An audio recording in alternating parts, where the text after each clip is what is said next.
I would say it's a little bit of an art just as much as it is a science. And a lot of it comes through building really in-depth relationships with our clients to where there's a level of trust and you become a bit of a thought partner. Hello, this is Shawn, Budde of Ensemble X, and this is the Ensemble X Exchange podcast. Today I'm talking with Kellen Smith, the CEO of 80/20 Consulting, a PE-backed finance and accounting consulting firm. In addition to her role at 80/20, she also serves as an independent board director and audit committee chair for First Legal and volunteer CFO for Exceptional Women Alliance. Before 80/20, Kellen held the position of CFO and EVP of operations at Point B. Prior to that, she was the president of U.S. Legal Support, a national litigation support services firm. She started her career at Accenture after graduating from Rice University, where she played soccer.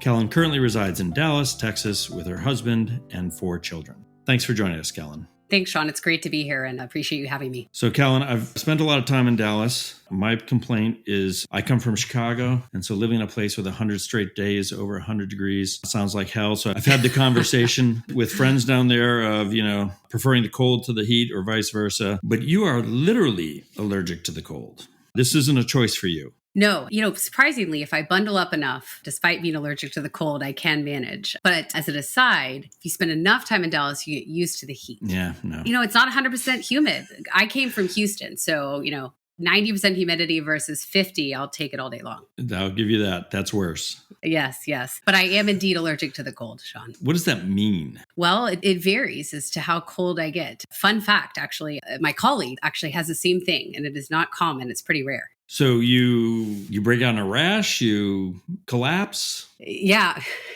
My husband, by the way, could not believe I was going to share this. But yes, basically you get a full allergic reaction. So you break out in hives, your blood pressure drops, and you carry an EpiPen around. And it is a lovely experience. I can't even fathom. Pardon me, it's cold. Yeah. I'm going to have to jab a pen in my arm. Yeah, exactly. All right. Well, then Dallas is better for you. Yes. My leadership team did indeed get to see this. It wasn't a terrible reaction, but we went on a boat in LA and it was cold. And my hands were all in hives. That was cold enough.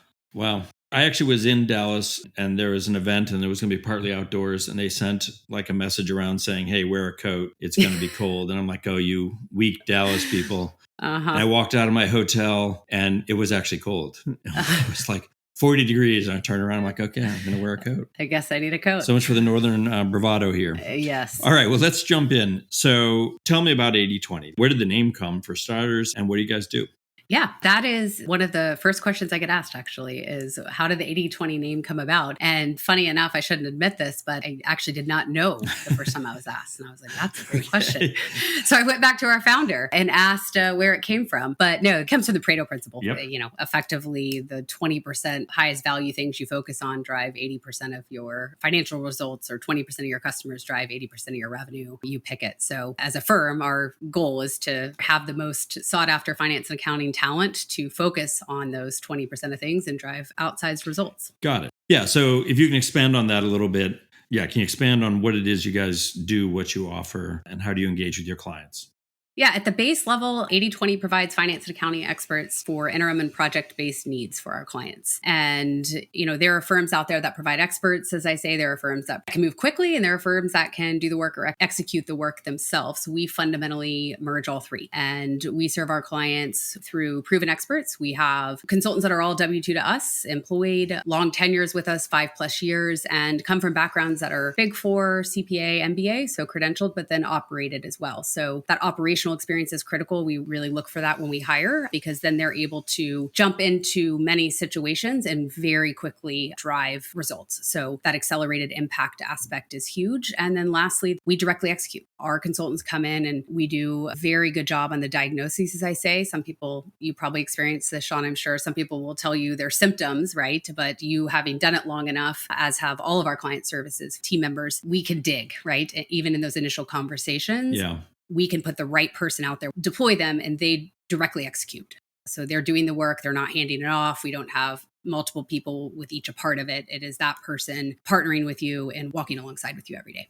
Yeah, it's interesting. We start with most of our clients by doing what we call a compass, which allows us to go through the entire life cycle of lending. And we do that in large part because I think there's often been a disconnect, as you said, between kind of what people believe they need and what once we spend some time with them, they actually need. And so by spending that time up front and really understanding their process, we're able to say, you know what, the leverage isn't necessarily where you think it is. We have a client right now who wanted help on their underwriting, and we're like, you're cutting out 90% of your universe before you get to underwriting. Mm-hmm. The problem is the 90%, not how you optimize within the 10. Exactly. So totally understand that. Help me understand, are your employees spending 100% of their time with one company, or are they spread across potentially multiple companies concurrently? Yeah, predominantly our consultants operate fully deployed and dedicated to one client, that they are able then to focus all of their efforts and really drive results quickly. And on top of that, there are probably other aspects that could be addressed if you had the dedicated resource and time to do so. Or we would start with a part-time and they'd say, can you just accelerate this? Because once they started to see the results and the value it drove, it was, let's just drive and get all this done. And again, not to say there's not a time and a place for fractional type work. That's just not the model that we typically deploy for the nature of the situations and client base we typically work with.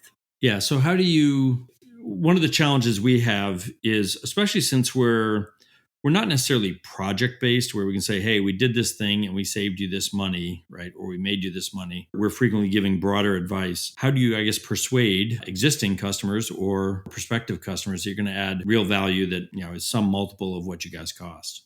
Yeah, that's a great question, and one that we face as well when you're looking, especially at, say, an interim type project, right? Right. And I would say it's a little bit of an art just as much as it is a science. And a lot of it comes through building really in-depth relationships with our clients to where there's a level of trust and you become a bit of a thought partner, even if it's not something that you solve. I'm sure you experience this too, and they'll call and want to bounce something off. So by the time you are bringing a solution to the table, they know it's out of the best interest of their business, not you wanting that one project or revenue. Then the other side of it is examples of past work. We have countless examples of things that started as a simple interim and ended up in optimizing the department to automate stuff and decrease FTE count by 15%, where those individuals could go be deployed to other higher high value tasks, or improving collections, for instance, by a substantial amount. Those are meaningful dollars. So I think it's examples as well, and then also just meeting our talent. I mean, when something becomes real, you can touch and feel it, so to speak, see it. There's an aspect of it resonates. They seem to get it as well. But sometimes it takes a number of conversations, and sometimes it takes let's just get started here for a week and we'll see how things go. And that usually does the trick, and they get it. Yeah, I say we have sales cycles that have lasted 24 hours, and we've had sales cycles that have lasted 24 months. Mm-hmm. So we've experienced kind of that full range. Mm-hmm. I think I say there's two things we hear often. One is we hear, now is just not the right time. We're waiting on hiring, or we're too early, or whatever. And then the other thing we hear is we should have hired you 6 months ago. I can tell you in one case, probably two cases, that's been fatal. They just got too far down the road and they weren't salvageable. And in a couple other cases, I think we got in there more or less just in time to help the business survive and move forward. Is that something that you guys encounter often? And how do you know that it's the right time to bring in outside help? It's an interesting topic that comes up regularly. We hear very similar pushback at times, Shawn. We also hear, how do you ramp that quickly? It's going to take too long to train. I don't want multiple transitions, or I'm too busy. Yep. We hear that as well. We hear that a lot. Or I'm just going to delay that project, because I'm too busy. But as we all know, you're always too busy. I'm not sure there's ever a good time. Exactly right. Yeah. So we've come across this a number of times where we tend to really talk through with people is understand what they're aiming towards and why. It is digging down into the why as well at times. So to give an example, let's say a company says, I want to go live with my ERP system in February of 2026, right? Okay, why? what is driving that go live date, right? And by pulling on that string, you understand if there really are things that make that an urgent situation, meaning you have no leeway on that. We absolutely must make sure you hit that deadline. Right. In which case, myself, as someone who's implemented 2 ERPs in my own career, it always takes longer and costs more than you think. So that's where you get the fatal mistakes, to use your point. And I have a couple examples of these with clients. No, we're just going to go it alone, and then it didn't go well, and we get called back in, and it's a different project at that point. But that's how we determine, really. We also, the flip side of that, have people that want to start a project in 6 months or so and want to bring someone in now. And our point is, you're too early, right? Not that I wouldn't love to start that. It's just you're not going to get the traction and drive the value that we know we need to drive. And so at that point, it's not worth either the client's time and resources or ours. Yeah. So when people defer, and say whatever, maybe in 6 months, what are kind of the reasons you hear? And I'm just curious what people are hesitating on. Is it just cost? No. Well, maybe more recently with some of the uncertainty and volatility we're seeing in the market generally. But a lot of times budgets are one, yes. But a lot of times it is, we just have too much going on and I can't take it on right now. Or the other is I'm curious if you experience this, but a disagreement of prioritization within the client itself. So people competing for different priorities and they haven't quite sorted it out either. Yeah. And so you got to get all those stakeholders aligned oftentimes, or a decision made before you can really jump in. Yeah, the we're really busy one is probably the one that drives me crazy the most. As you said, I don't know any company that thinks that they've got a lot of spare time on their hands. And so it's a good time to engage in something new just to entertain themselves, right? So that we're really busy. I think one of the other interesting ones is budget. My experience in big companies is once you're in the budget, it's hard to get out. And once you're out of the budget, it's hard to get in. I think frequently we feel that with our experience, we can be much more efficient with time and help people avoid what in lending can be fatal mistakes. Mm-hmm. But they kind of look at it and they say, boy, I could hire someone, basically a junior analyst at that price. So I think that's been an interesting challenge for us. And then I think also consultants kind of have a bad rap. I've definitely been in organizations where, I worked in one organization that had an internal consulting shop whose sole job seemed to be placing work for the companies they used to work for, the external consultants. And, I've done the eye roll where they kind of come in the door and look at all the great work you've done, repackage it into prettier slides and sell that. But I actually spent 6 months at Sears and really learned a lot from working with outside consultants who had a lot of perspective outside, right, of our organization and brought a broader view of the way things could work. Mm-hmm. And so I've kind of been on both sides of this. So kind of paint a picture for me. What is it that makes a consultant generally add real value versus just maybe make something pretty enough that the board can say, yeah, we should go ahead and invest our resources on that? I think it's several factors, to be honest. One I would say is going back to that kind of thread of diagnosing, right, the challenge. If you have individuals or folks looking at a problem and taking what you're telling them and not digging or not understanding the broader picture because they don't have the expertise like you're talking about, Shawn, that you guys have, they can't see the unsaid things or the unspoken things and connect the dots. And so you end up with a situation where you didn't necessarily deploy the right resource or the right approach for said problem is one part of it. The other, I think, is expectation misalignment. You think you're going to get X and you get Y, but I didn't find out until 3 months later when you delivered my deliverable. And then we're in a discussion about fees or something, right? Yeah. Or you get the PowerPoint to your point, but now how do I actually go execute it, right? And they think at the end it's going to be executed. The other I would say is communication. So consistently communicating regularly throughout that engagement, particularly early on. One of the things that we do and do very well, I think, is we have, weekly summaries and touch bases with every one of our clients. We have an additional touch point from our client services team that's at 30 days, 90 days, and in between as needed. I've got deliverables that are occurring week in and week out to where you can adjust if something's wrong, right? And then the other thing I think is the dreaded, that's a change order or that's out of scope. Yeah. Because at that point, you've boxed yourself so into some original scope that, as you know, when you get in there, and I'm curious how much you guys experience this, when you walk into a project, despite all the effort you do to diagnose, there are things you're not going to know. And so I think the that's out of scope, that's out of scope, that's out of scope. And at some point, you just want the expertise and that quarterback to run. And that's what they're hired to do, is to go find all these components that are wrong or need to be fixed and fix them, right? Or transform them. Yeah, I'm pretty terrible at writing statements of work. In part because my statement of work would just say, we'll do whatever needs to get done. That's great. But there's some boundary, right? If I'm spending all my time on a thing that's supposed to be 20% of my time, that's going to be a problem. Mm-hmm. But yeah, you never really know. And we're there to have a real impact on the team. Mm-hmm. And we're also there to help improve the team. So, we're not looking to be totally isolated. And you kind of mentioned that. So talk about, how do you integrate with that internal team? Like, are you mostly doing stuff that is very project-based and semi-autonomous, or is it really being part of an internal team? So on the project base versus the interim, I would say we are always integrating with the team and collaborating. Very few projects, quite frankly, are you siloed. And in fact, if you do it well and ramp well, part of what you're doing is building those relationships to understand the upstream, downstream, and other components that are going to impact your project. It doesn't mean, though, we're not autonomous. One of the things our consultants do very well is they run autonomously. They will own it, drive it, and deliver it for the client with checking in and communicating in whatever way that client finds most effective.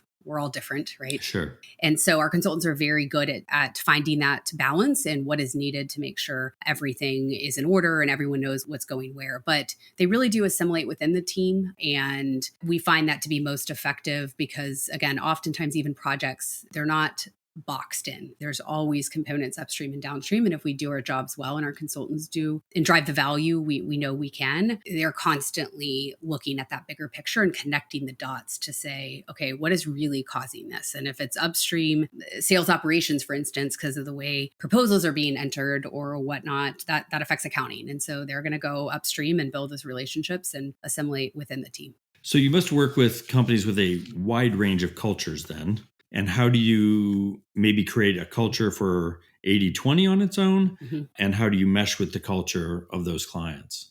I'll start with the mesh with the clients and then I'll go through 80/20. There's an aspect that we talk about a lot internally on what makes us unique. And one of those components, which I said earlier, was the proven experts. So we hire these individuals with incredible talent. But on top of that, we look a lot for EQ. So what I call IQ and EQ. And in our core values, which are things we live by every day, one of them is, connectors, that fun, authentic, friendly person. That matters because exactly what you just said, Shawn, we get thrown into many, many different situations and many different cultures by which we have to navigate. The additional component, though, goes back to us knowing our consultants very well because they're all W-2 with us, employed with us, have long careers. We know them pretty intimately. So I can speak from experience. We have conversations around, okay, who is going to mesh best with this situation or this sponsor or whatever the component of that equation that's going to be the challenging part or the cultural part. It is a real part of the conversation. It matters. And so we absolutely match that side just as much as we do the skills and experience side.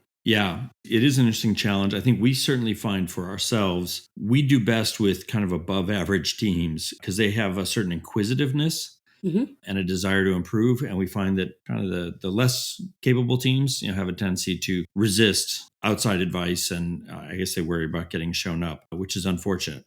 So how do you create a culture for 80/20 consulting? This is something, first off, near and dear to me and very important. And I think something that is critical, but also challenging in professional services firms. So I'm glad you asked, but our consultants are at clients most of the time, right? So how do you create a culture and a brand within 80/20 that people want to be a part of, that they get excited about, they strive to go tell people about, their past colleagues that have an issue, they want to bring in 80/20 and say, hey, you should come work with us. A lot of that's dependent upon how engaged and excited they are about 80/20 and how they know and believe in what we're building. For us, we do that through a number of different ways and continue to evolve and work on this. But it is, first off, candor and transparency and over communicate. So we meet weekly with all of our consultants on a weekly call, and we go through exactly where we're at, how we're performing, key initiatives and things we're doing that they've said, hey, I want to see more of X, or recognizing folks for achievements or project work or whatnot. The other component is core values. I mentioned this earlier, but our core values have become our identity. It's not something on the wall, although I'm pretty confident one of my colleagues has them printed on his wall behind him in a frame, which is pretty impressive. That's dedication. No, in all seriousness, these are things that we lead every meeting with. We live by every day. We measure performance by, we hire by. I can tell you I'm in meetings as we're looking to hire and we go through core value 1, 2, 3, 4, 5, 6, right? And so for us, that's our being a connector, communication, excellence in action, intellectually curious, which I think you touched on something similar in yours, a sense of urgency and collective success. So these are things that we live by and look to hire by. They weren't created off what we aspire to be. They actually were created off of who we are today to really live into those. And the other piece is getting people together. I'm a firm believer that in-person interaction just is fundamentally not replaced by Zoom. As much as this is great being on a podcast, Shawn, it's still different than sitting over dinner and a glass of wine. So we get together. We have meals. We have a pod program where we group different consultants together. They have meals throughout the months. We have town halls and just genuinely try to get together any and every time we can in person as well. So if you don't have that time, you can't really create those meaningful relationships that I think get you where you want to go. Yeah. I mean, we're a virtual team, and so it's hard to do the in-person, although, we're with clients a fair amount. But we do have 2 offsites a year that are a nice chance for us to have a little more relaxed time together. So I appreciate that. Exactly. So when, because part of what we bring and part of what I assume you guys bring is this breadth of having seen things across multiple organizations. You pick up some best practices, but you also just get a sense for what's going on, and where there's huge opportunities. So in light of that, you guys work across industries. What are you seeing changing in the world of finance and accounting, and where is that headed over the next decade or so?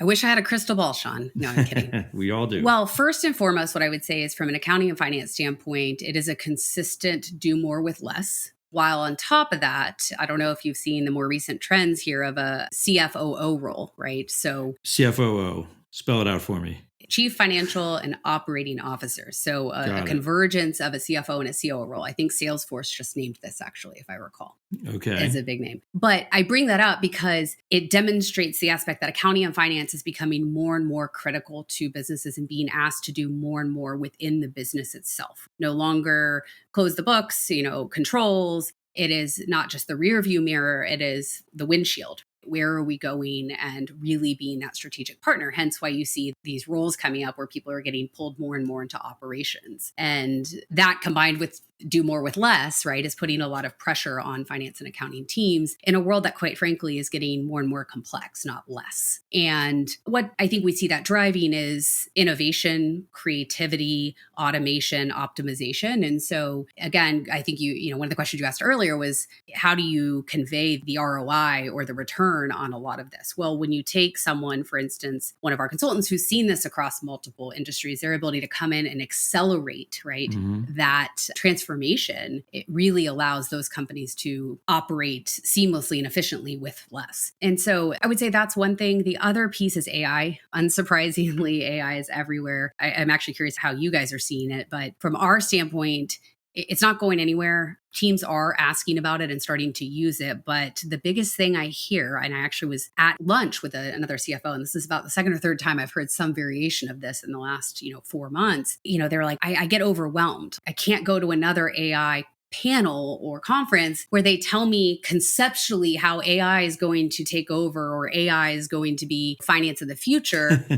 And then flip side of that, it's saturated with so many firms and technologies and software and companies out there saying, we can do this for AI for finance. So how do you sift through that and say what's a shiny thing versus what's going to add the most value? So that's a really big trend. It's not going anywhere, as we know, and It's rapidly moving, and we at some point will get clarity, but you have to be using it in some form. Otherwise, you'll get left behind. Yeah, I think, my experience as a consumer is that a lot of stuff has just been called AI that is a bunch of rules. I actually find most of the chatbots, the AI-backed chatbots, are less effective than reading an FAQ. Mm-hmm. It's true. I feel like we've gone backwards in some sense in the name of AI. There's no doubt there's genuine power in, quote, real AI. But to your point, I think 95% of what we're seeing labeled as AI right now is, if not complete nonsense, pretty darn close to it. And I think also, it's unreliable at this point. It's a good force multiplier. It's definitely not a replacement in my experience for most roles. Correct. I do want to go back to the CFOO. The cynical version of Shawn, says that CFO is the best job in the world because you just sit there and say, hey, everybody, I'm going to need you to boost profits by 10% next year. And then you go on vacation for 11 months and come back and say to everybody, you didn't improve profits by your designated amount, so you're a bad person and you don't get a bonus. So I like this operational component, which creates kind of some real responsibility.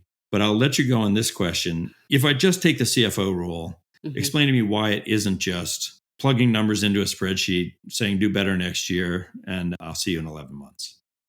I wish it was that. Unfortunately, that's not how this works. No, it's a good question for if you don't live it every day, actually. I myself was a CFO, as you saw, or as we talked about, at a handful of different companies now and lived this. I mean, ignore the demands for a moment of, accuracy of numbers and trust in them and all of that, forecasting and audit and all of your reporting cycles and everything that has to happen, which is a lot in of itself. But when you think about what makes a great operational and strategic CFO, it is someone who understands the business, but also through the numbers and in a way that is not reporting on your profit, right, Shawn? It is looking at, okay, if I understand the business at a detailed level, what fundamental levers do I have from the very onset? So think top of the funnel all the way down to every piece of delivery. And how do I take all of those, digest them into, which is typically very complex. Let's take a large manufacturer or distributor, right? There are many variables that go into this. How do you boil it down to the simplest things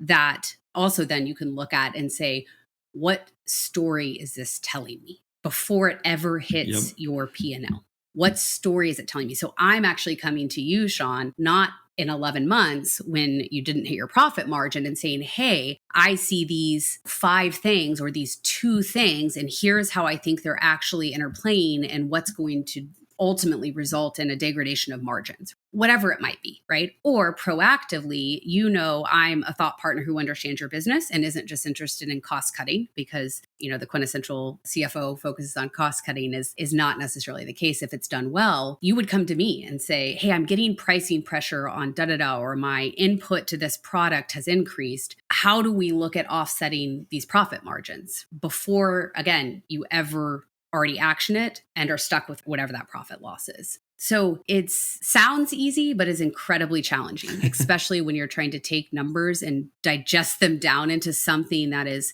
very simple. Yeah, no, I think that's great. I think the ability to tell the story that kind of weaves together the whole organization, I think in any role, having a broader context rather than just saying my job is to reduce this cost, right? But I understand the trade-offs, I think makes for a strong organization. And the CFO, to be fair, can be that linchpin that pulls it all together and understands the whole perspective. So I'll give you credit for that one. Well, thank you for the time. You can follow Ensemble X, Kellen Smith, and 80/20 Consulting on LinkedIn. You can also visit us at ensemblex.com, and you can find the Ensemble X Exchange podcast on all major platforms. Thank you, Kellen, for joining me today, and thank all of you for listening.